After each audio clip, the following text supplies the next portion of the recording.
If you're an older man and you practice masturbation, I need to ask you something. Have you ever wondered if it's really healthy after the age of 50 or 60? Maybe in silence, you've worried that you could be causing some kind of invisible harm. If that's the case, you're far from alone. This is a topic surrounded by old myths, confusion, and above all a big lack of clear, reliable information. It's one of the most common, yet rarely spoken concerns among men in their later years. And after looking at the available research, it's easy to understand why there's so much uncertainty. Studies show that while most men over 60 continue this practice, many do it with doubts about its real effects on hormones, prostate health, or even performance with a partner.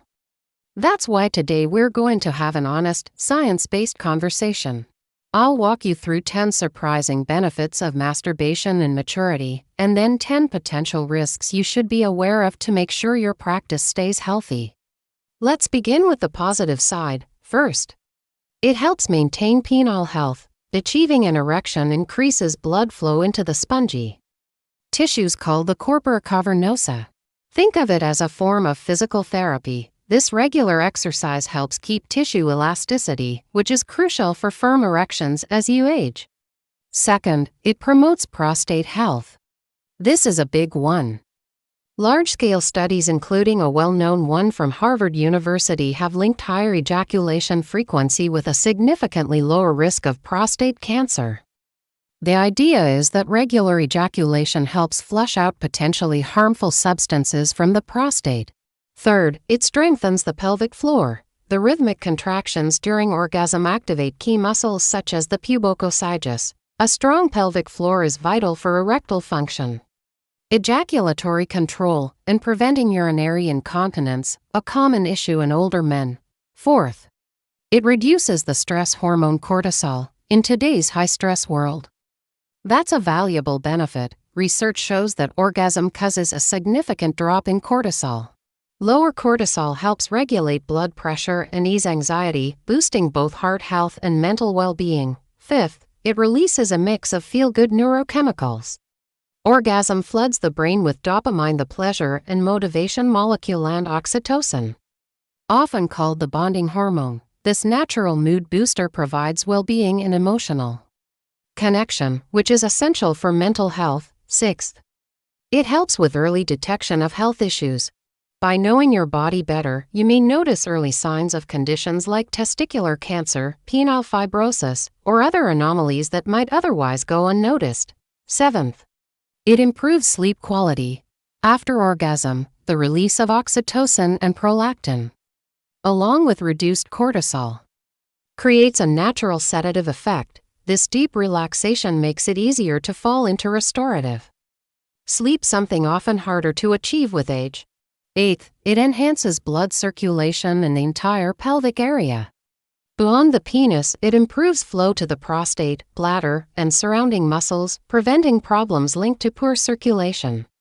Ninth, it can be a training method for ejaculatory control. For men dealing with premature ejaculation, it's a chance to practice techniques like the stop-start method, gaining more control and applying it later with a partner. 10th, it keeps libido and sexual pathways active. The brain is the most powerful sex organ, and engaging it regularly with fantasy and stimulation keeps desire circuits firing, helping maintain a healthy libido even without a steady partner. But to have a complete picture, we can't just focus on the positives. A healthy practice also means being aware of the possible risks. So now, let's talk about 10 potential negative effects you should watch for. The first is social isolation. This happens when masturbation stops being part of a balanced sexual life and becomes a replacement for real human connection. The solution is awareness. Make sure this practice complements your life, not replaces it. Second, skin microlesions. This usually happens when done too aggressively or without enough lubrication. These tiny tears can cause irritation, inflammation, and even open the door to infection. The fix is simple. Always be gentle and use a quality water-based lubricant. Third, desensitization. If you always stimulate yourself the same way, with the same rhythm and pressure, your brain may adapt only to that touch. This can make arousal or orgasm with a partner more difficult. The key is to vary your technique, rhythm, and focus. Fourth, masking underlying erectile dysfunction. If you can only achieve erections while alone but not with a partner, you might ignore the issue. But this could be hiding serious problems like heart disease, diabetes, or hormonal imbalances. If you notice this pattern, it's essential to see a doctor. Fifth, nerve compression from poor posture. Many men do it sitting on hard chairs or hunched over, which can compress the pudendal nerve. Over time, this may cause numbness or pelvic pain. The best way is in a relaxed, supported position, such as lying down comfortably. Sixth, using it as an emotional escape. If it becomes your only tool to handle stress, boredom, or frustration, it can create a dependency. It's crucial to also use healthy coping strategies like exercise, meditation, or talking with someone you trust. Seventh, guilt and shame.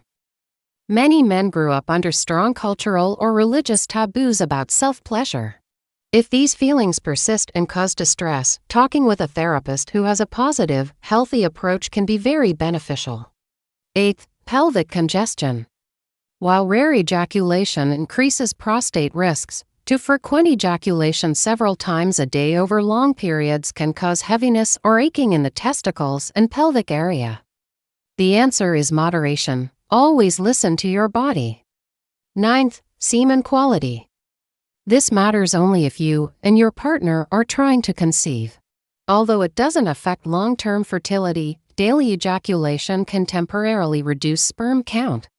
For optimal quality, studies suggest an abstinence period of 2 to 5 days. 10th, disconnection from reality. Often linked to pornography, relying heavily on unrealistic content can distort expectations and make real connection harder. Balance any visual aids with your imagination and authentic experiences. As you can see, masturbation after 60 isn't simply good or bad. It's a tool, and like any tool, its effect depends on how you use it. The secret ingredient is always awareness. When practiced consciously, with respect for your body and moderation, it can be a powerful ally for your health and vitality. I hope this conversation was helpful. I'd love to know your thoughts. What point surprised you the most today? Leave your comment below, I'd love to read it. And if you found value in this video, please give it a like and subscribe for more clear, evidence-based advice on mature health. Don't forget to hit the notification bell so you won't miss our next talk. Take care. And I'll see you in the next video.